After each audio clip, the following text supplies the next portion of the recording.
Sabbath, when Jesus went to eat in the house of a prominent Pharisee, he was being carefully watched. There in front of him was a man suffering from abnormal swelling of his body. Jesus asked the Pharisees and experts in the law, "Is it lawful to heal on the Sabbath or not?" But they remained silent. So taking hold of the man, he healed him and sent him on his way. Then he asked them, "If one of you has a child or an ox that falls into a well on the Sabbath day, will you not immediately pull it out?" And they had nothing to say. When he noticed how the guests picked the places of honor at the table, he told them this parable. "When someone invites you to a wedding feast, do not take the place of honor, for a person more distinguished than you may have been invited. If so, the host who invited both of you will come and say to you, 'Give this person your seat.' Then, humiliated, you will have to take the least important place. But when you are invited, take the lowest place, so that when your host comes, he will say to you, 'Friend, move up to a better place.' Then you will be honored in the presence of all the other guests. For all those who exalt themselves will be humbled, and those who humble themselves will be exalted."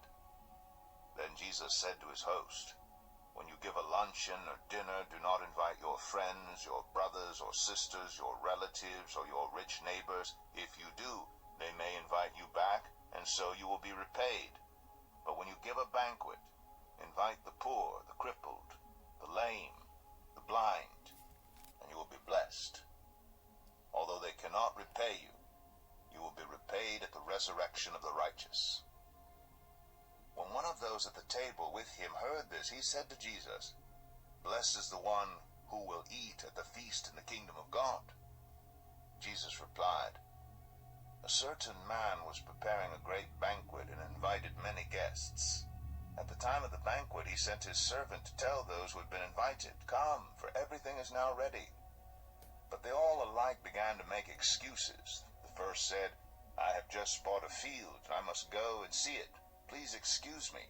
Another said, 'I have just bought 5 yoke of oxen, and I'm on my way to try them out. Please excuse me.' Still another said, 'I just got married, so I can't come.' The servant came back and reported this to his master.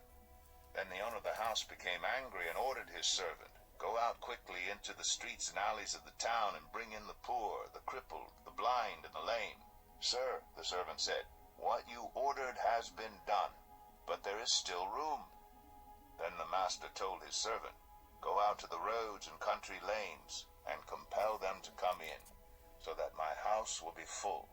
I tell you, not one of those who were invited will get a taste of my banquet.'"